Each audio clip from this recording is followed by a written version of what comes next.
నమస్తే welcome to GR TV. ప్రస్తుతం మనతో పాటు ఉన్నారు senior political analyst KS Prasad గారు. ఆయనతో మాట్లాడదాం. నమస్తే సార్. నమస్తే అమ్మా. సార్, ఇప్పుడు చూస్తూనే ఉన్నాము, ఎక్కడో ఇరాన్, ఇజ్రాయెల్, అమెరికా మధ్య యుద్ధం జరుగుతుంటే దాని ఎఫెక్ట్ మన భారతదేశం మీద పడుతుందని చెప్పవచ్చు. ఎందుకంటే గత కొద్ది రోజులుగా కూడా ఈ గ్యాస్ సిలిండర్ ఇష్యూ అనేది బాగా వైరల్ అవుతుంది. లైక్ ముఖ్యంగా మన హైదరాబాద్ తీసుకోండి, లేదంటే చెన్నై, బెంగళూరు, ఇట్లా పెద్ద పెద్ద సిటీస్ ఏవైతే ఉన్నాయో అక్కడ ఈ కొరత అనేది బాగా ఎక్కువగా వినిపిస్తుంది. అంటే దీనికి గల కారణం ఏంటి? ఎందుకు ఇట్లా జరుగుతుందంటారు? బుర్ర తక్కువ నిర్ణయాలు. ఓకే. భారతదేశ చరిత్ర తెలిసిన వాడు ఎవడైనా సరే ఈ over action converted Hindu BJP మాయలో పడి అసలు విషయాల కన్నా కొసర విషయాలు, విదేశీ దౌత్యాలు, ఇలాంటివన్నీ శతశతరం మీద ఎక్కువ ఫోకస్ చేస్తూ అమెరికా సంకనాకే కార్యక్రమానికి ఎప్పుడైతే తెరలేపడుకుంటుందో ఈ దౌర్భాగ్యాలు భరించవలసింది. ఓకే. ఒకప్పుడు రష్యా లాంటి దేశాలతో మనకు అనుసంధానించుకుని ఇక్రి శాటిలైట్ సంస్థలు ఇక్కడ హైదరాబాద్లోను, అండ్ ఆ టైంలో మీరు జాగ్రత్తగా గమనిస్తే మన దేశం నుంచి ఎగుమతులు మహా అయితే కరివేపాకు, కొత్తిమీర ఇలాంటివి చిన్న చితక తప్ప పెద్ద పెద్ద ఉత్పాదక శక్తి సంబంధించింది ఏం లేదు. వాళ్ళ ధర్మం అని ఆ రోజుల్లో మనకు వచ్చిన ఈ రోజున్న ఉక్కు కర్మాగారాలు కానీ, లేకపోతే విద్యుత్ సాంకేతికత కానీ, లేకపోతే ఎంతో టెక్నాలజీ పరంగా 10 అడుగులు పంచవర్ష ప్రణాళికల త్రూగా దేశం అభివృద్ధి చెందడానికి తీసిన బృహత్తర మార్గాలు. కానీ ఇవాళ మీకు తెలుసో తెలీదో ఈరోజు జరుగుతున్న ఇరాక్ వార్లో మనం అందరి దేశాలతో సత్సంబంధాలు, నరేంద్ర మోడీ గారు గంటకు డ్రెస్ మార్చి వెళ్ళొచ్చు, లేదా రోజుకు ఫ్లైట్ వేసుకుని తిరగచ్చు. I'm not denying all that. Jaishankar garu అద్భుతంగా ఇంటర్నేషనల్ లాబింగ్ చేస్తున్నాడు. ఆయన నిజంగా చెప్పాలంటే super success of Narendra Modi, Jaishankar garu. Okay. So అలాంటి వ్యక్తి ఉండి కూడా మన నిస్సాయ స్థితి ఏంటంటే ఒక జల మార్గంలోంచి వచ్చే పెట్రోలియం ఉత్పత్తులు ఏ మార్గంలో వస్తున్నాయో అక్కడ మెయిన్ పాపంతకం క్రియేటివ్ ఉంది. రెండోది, ఈ రష్యా ఉక్రెయిన్ వార్తోనే మనం ఒక అలర్ట్ ఉంది. మొత్తం ప్రపంచ దేశాల యుద్ధ సన్నాహకాల్లో ఎలా ఉన్నాయి అన్న దగ్గర ఈ తంపు వచ్చిన కాడి నుంచి హెన్రీ క్లింటన్ ఎంట్రీ అవ్వడం చూస్తే జ్ఞానోదయం అవుతుంది ఎవరికైనా. What sort of cricket attitude this guy is about to అన్నది the day itself on the before elections he addressed it. So basing on these సర్కమ్స్టాన్సెస్లో మనం ఎట్లా ఎస్టాబ్లిష్ అయ్యి ఉన్నాం, మనకి బ్యాకప్ ఉన్నాయి. అసలు నాకు అర్థం కాని విషయం, ఈ పెట్రోలియం ప్రోడక్ట్స్ హెచ్పిఎస్ఎల్ కానీ, బీపీసీఎల్ కానీ, ఇలాంటివి ఏవైతే ఐవీపీలు ఇలాంటి వ్యవస్థలు మనకి సప్లై చేస్తున్నాయి. అవును. యూరైలంతా ప్రైవేట్ వ్యవస్థలు. గవర్నమెంట్ ఏంటి, వాళ్ళు ఒక క్రూడ్ ఆయిల్ని ఇంపోర్ట్ చేసుకుంటారు. ఆ క్రూడ్ ఆయిల్ మీద ఏవైతే 18, 19 యాన్సిలరీ ప్రోడక్ట్స్ వస్తాయి. ఏవేవి తెలుసా నీకు? బ్యారల్ క్రూడ్ ఆయిల్ కాస్ట్ ఎంతో? దగ్గర 120, 90 రూపాయలు ఎంత పైచీలకి చెప్తున్నారు ఇప్పుడు.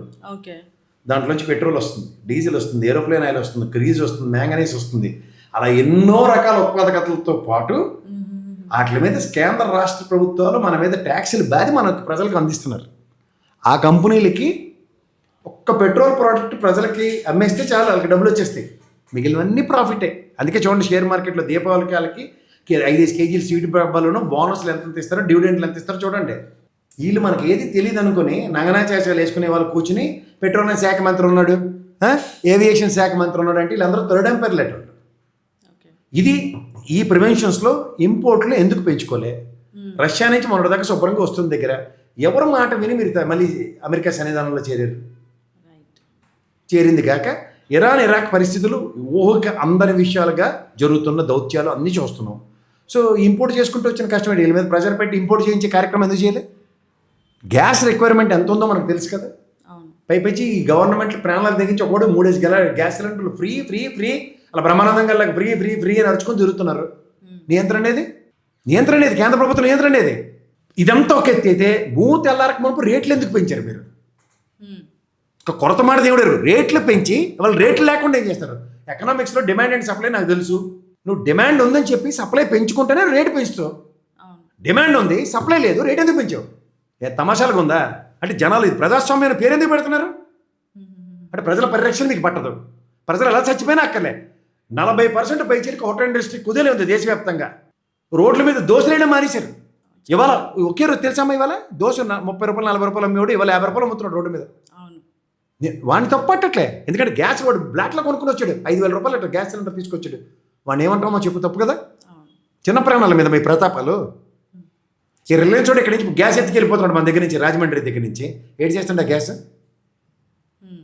ఇలాంటప్పుడు నువ్వు ఎస్మా ప్రయోగించావు కదా వాళ్ళ మీద. ఎస్మా ఎలాంటి మీద ఎందుకు ప్రయోగించావు? దేశంలో మనకు పనికొచ్చిన కార్యక్రమంకి వాడమని. ముఖ్యమంత్రుల ఎమర్జెన్సీ మీటింగ్ ఎందుకు జరగలే? ప్రధానమంత్రి గారి అధ్యక్షతన ఇమీడియట్గా జరగాలి కదా, అవేర్నెస్ క్రియేట్ అవ్వాలి కదా.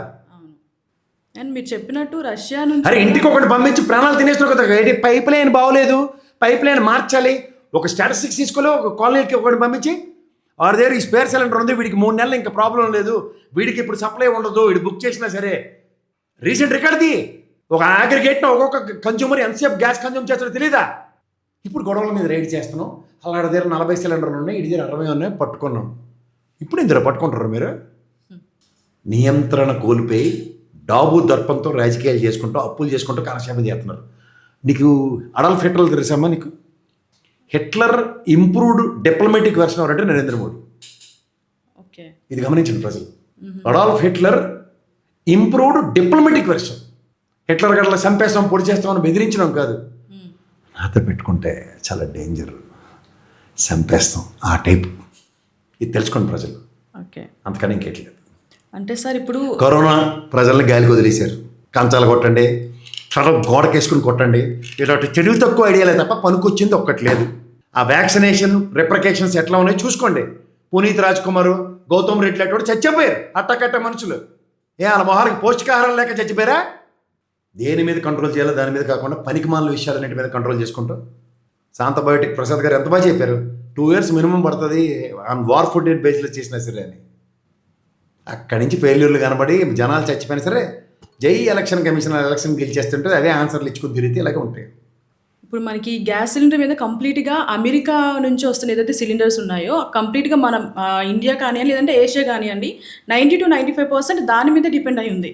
అంటే ఈ నేపథ్యంలో ఆల్టర్నేటివ్ ఏం లేదంటారా మనకి ఇప్పుడు? ఉన్నాయమ్మా ఆల్టర్నేటివ్, ఎక్స్ప్లోర్ చేయడానికి కదా ప్రజాస్వామ్యంలో ప్రజాప్రభుత్వాలు ఉంటాయి.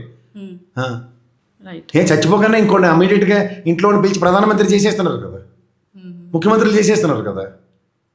ఈ ప్రజలకు వస్తే ఆల్టర్నేటివ్ ఎందుకు చూస్ చేసుకోరు? Right sir.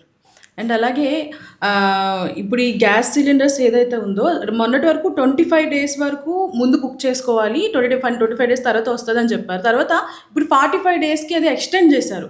అంటే కంప్లీట్గా ముందు 18 రోజులే, తర్వాత 25 రోజులు స్క్రోలింగ్ ఇచ్చి వాళ్ళు 45 రోజులు 45 రోజులు చేశారు.